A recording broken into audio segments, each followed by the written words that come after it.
You've built machines that think faster than you. But who taught you how to think? Imagine this. It's the year 2065. Cities glow like constellations on Earth. AI governs healthcare, law, education, even love. A man walks through a marketplace where the air hums with invisible networks. Silent cars glide by. Screens blink in 1,000 colors. Voices murmur from nowhere. And yet, something feels broken. No one speaks to each other. Heads are bowed, but not in prayer, in distraction. Eyes locked on floating holograms. He watches a little girl arguing with a holographic toy, her voice full of real emotion, even as the toy parrots back pre-written sympathy. He watches a beggar with an old tin cup sit on a corner, completely ignored by sleek delivery drones carrying gold-plated gadgets to penthouse suites. He watches lovers meet on benches, scrolling through dating apps while holding each other's hands, searching for better matches even as they sit together. The man stops. He feels it in his chest, a hollow ache. We have everything, he thinks. So why do we feel nothing? Now, rewind. But not a few decades. Rewind thousands of years. Past the wars, the skyscrapers, the revolutions. Past the electric lights and the steam engines and the stone castles. Go back to a time when the world moved at the speed of footsteps. A world of dusty roads, scattered villages, whispered songs passed down through generations, and parchment scrolls written by candlelight. It's ancient China, and a boy named Confucius is born in the small state of Lu. We know him today as Confucius. He was not a king, or a general, or a billionaire. He was a teacher. But the kind of teacher who could change a world, not by conquering it, but by awakening it. Confucius lived during the spring and autumn period, a time of chaos. Warlords battled for scraps of land. Kingdoms crumbled.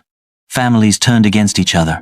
The world was spinning faster and faster toward destruction. People praised cleverness and ambition, but forgot kindness and duty. Confucius watched the collapse from the ground level. He saw peasants trampled by corrupt officials. He saw rulers gamble away the lives of their subjects for personal glory. He saw brilliant men use their minds not to heal the world, but to carve out a bigger piece of it for themselves. And he realized something chilling. Skill without virtue is a loaded weapon. A clever mind without a good heart doesn't save the world, it burns it. That same tension hums under our skin today. We build smarter tools every day. Faster computers, sharper algorithms, stronger robots. But stop for a second and look around. Are we more compassionate? Are we more courageous? Are we more wise? Why do modern men feel more lost than ever, when the answers were written centuries ago? Confucius didn't care how clever you were.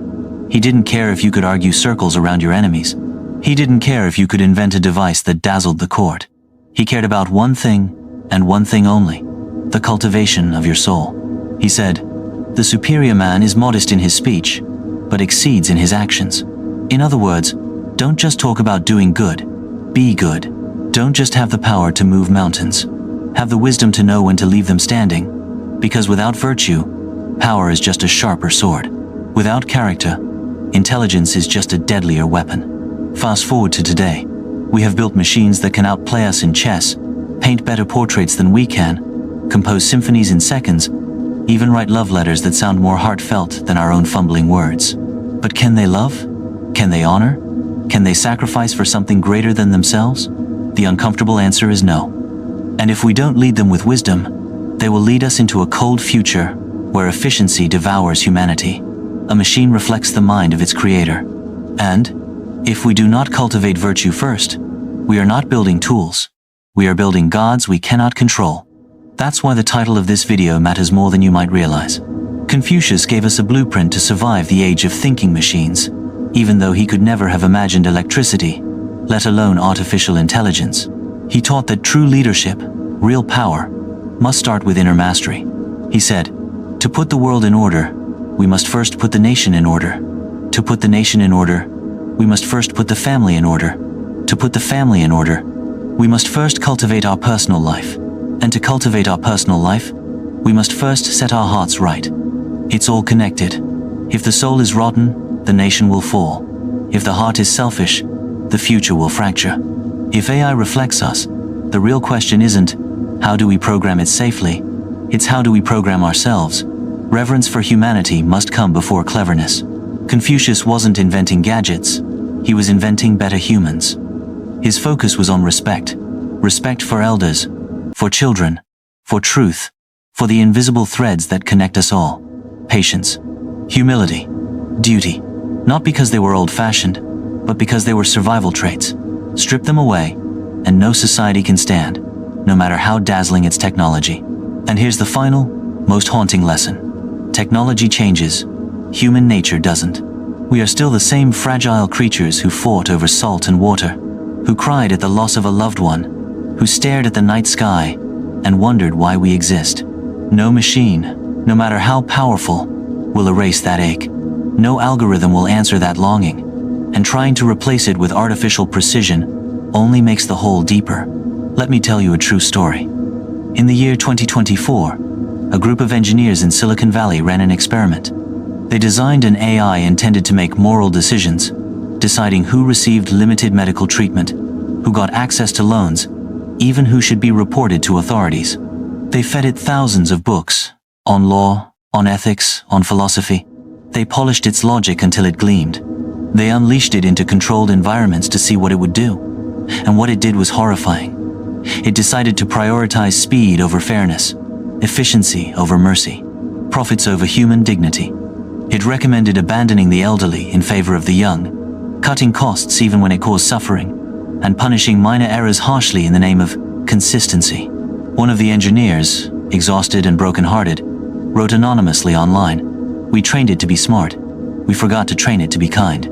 Confucius warned us about this 2,500 years ago.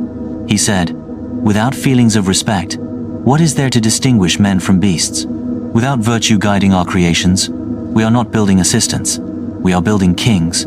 Kings we cannot overrule. Kings who do not love us. Kings who do not need us." Now close your eyes for a second. Picture yourself 20 years from now.